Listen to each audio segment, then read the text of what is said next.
மகத்தான தலைவர், இளம் புரட்சியாளரின் தொடர்ச்சி, வாழும் மகாத்மா அண்ணல் எழுச்சி தமிழர் அவர்களின் பொறுப்பாளர்களை வழங்கி உச்ச நீதிமன்ற நீதிபதி டி.ஆர். கவாய் மீது காலணி வீசியதை கண்டித்தும் தலைவர் எழுச்சி தமிழர் அவர்களுக்கு இசட் பாதுகாப்பு வழங்க கோரியும் நடைபெற்றுக் கொண்டிருக்கும் கண்டன ஆர்ப்பாட்டத்தின் தலைவர் அருமை தோழர் மாவட்ட செயலாளர் கதிரவாணன் அவர்களே, இந்த கண்டன ஆர்ப்பாட்டத்தில் கலந்து கொண்டு தங்களின் கண்டனத்தை மத்திய அரசுக்கு கடுமையாக எடுத்துரைத்து சென்றுள்ள ஒன்றிய செயலாளர்களே, மாவட்ட அமைப்பாளர்களே, இறுதியாக மத்திய அரசுக்கு கடுமையான கண்டனத்தை விலக்கி உரையாற்ற வருகை தந்துள்ள கட்சியின் மண்டல செயலாளர் அருமை தோழர் அன்பானந்த் அவர்களே, கட்சியின் மாநில செயலாளர் அண்ணன் வீர செங்கோடன் அவர்களே, மண்டல துணை செயலாளர் சேவை மாறன் உள்ளிட்ட அனைத்து நில பொறுப்பாளர்களுக்கும் இந்த நேரத்தில் வணக்கத்தை தெரிவித்துக் கொண்டு, அருமை தோழர்களே, ஏதோ உச்ச நீதிமன்றத்தில் நடைபெற்றது, ஏதோ திட்டமிட்டு நடைபெற்ற ஒரு நிகழ்வு அல்ல. இது மிகப்பெரிய வரலாற்று பின்னணியில் ஒரு சமூகத்தை கேவலப்படுத்த வேண்டும், அசிங்கப்படுத்த வேண்டும் என்ற மிகப்பெரிய ஒரு திட்டத்தோடு நடைபெற்ற ஒரு நிகழ்வுதான் உச்ச நீதிமன்றத்தில் நடைபெற்ற அந்த காலணி வீசப்பட்ட நிகழ்வு. அருமை தோழர்களே, 1925 RSS இயக்கம் உருவான போது என்றாவது ஒரு நாள் இந்தியாவின் தலைமை நீதிபதியாக ஒரு தாழ்த்தப்பட்டவன் வருவான், அவன் மீது காலணியோ அல்லது வெடிகுண்டோ வீச வேண்டும் என்று அன்றே திட்டம் தீட்டியதுதான் RSS இயக்கம். அந்த அடிப்படையில் தான் உச்ச நீதிமன்ற நீதிபதி கவாய் மீது காலணி வீசப்பட்டது. அருமை தோழர்களே, மோடி முதலமைச்சராக இருந்த போது குஜராத்தில் 3000க்கு மேற்பட்ட இஸ்லாமியர்களை கொன்று குவித்தார்களே, அவன் மீது காலணி வீசியிருக்க வேண்டும். இந்தியாவில் பாதுகாப்பை தவறவிட்ட பாதுகாப்பு அமைச்சர் மீது காலணி வீசியிருக்க வேண்டும்.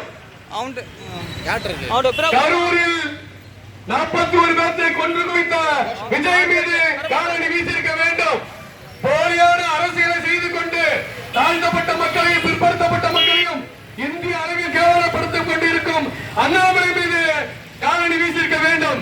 ஆனால் மாறாக அந்த கிஷோர் சொல்கிறார், என்னை கடவுள் தான் வீச சொன்னது என்று.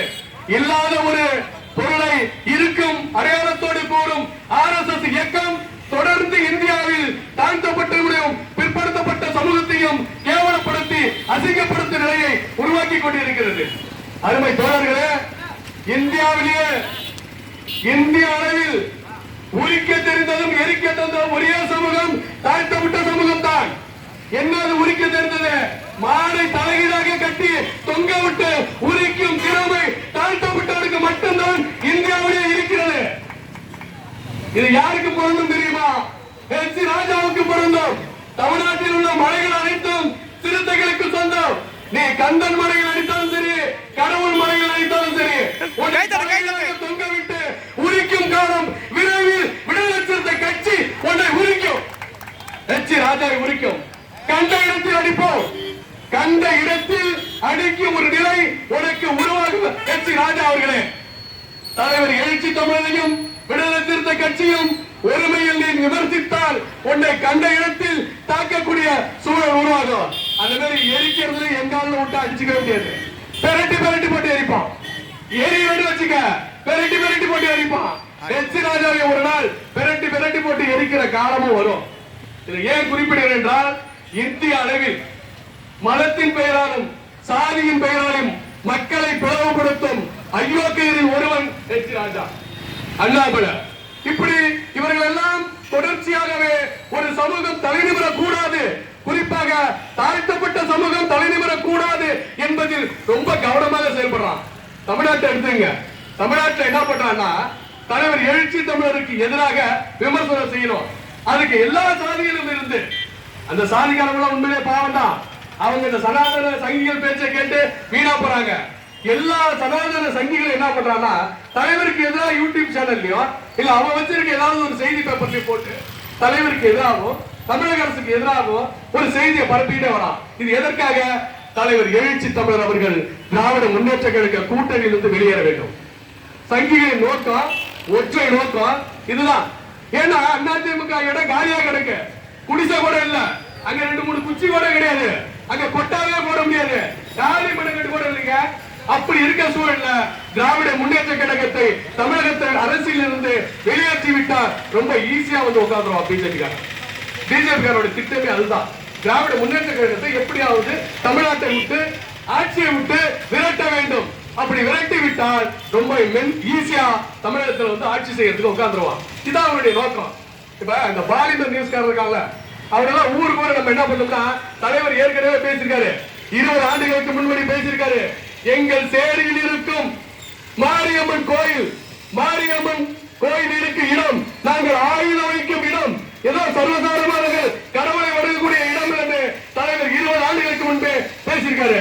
ஒவ்வொரு பாலிமர் செய்திக்காரனும் எடுத்துட்டு போய் எங்க ஊர் கோயில கட்டி போட்டுருவோம். ஒழுங்கா உண்மையான செய்தியை மட்டும் பதிவு பண்ணுங்க. இப்படி நேருக்கு மாறாவும் தமிழக அரசியலில் குழப்பத்தை உண்டு கொண்ட நோக்கத்தோடு நீங்கள் பேசினாலும் அல்லது பதிவிட்டாலும் உங்களை கண்ட இடத்தில் பிடித்துக் கொண்டு எங்கூர் கோயிலை கட்டி போட்டுருவோம். இது உண்மையாக நடக்கும்.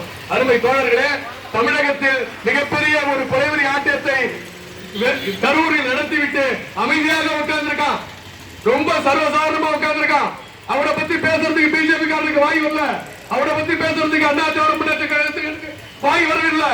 ஆனால் மாறாக திராவிட முன்னேற்ற கழக ஆட்சியவும் திராவிட கழகத்தோடு கூட்டணியில் இருக்கும் தலைவர் எழுச்சி தமிழகம் குறை சொல்லி பேசுறான். இதான் தொடர்ச்சியா நடக்குது. நம்ம ஏற்கனவே அரியலூர்ல பேசுறோம். அரியலூர் நடைபெற்ற கண்டன ஆர்ப்பாட்டத்தில் தலைவருக்கு இசட் பாதுகாப்பு வழங்க கோரி தமிழகம் தழுவிய அளவில் அரியலூர் மாவட்டத்தில் தொடர் முன்னாடியை அறப்போர் நடக்க வேண்டும். அதற்கு இந்த 2 மாவட்ட செயலர்களும் மண்டல செயலர்களும் முன்னணி பொறுப்பாளர்களை அழைத்து அமர்த்தி உட்கார வைத்து பேசி, தீபாவளி நமக்கு பொருட்டல்ல, தலைவரின் உயிரும் பாதுகாப்பு தான் நமக்கு பொருட்டு.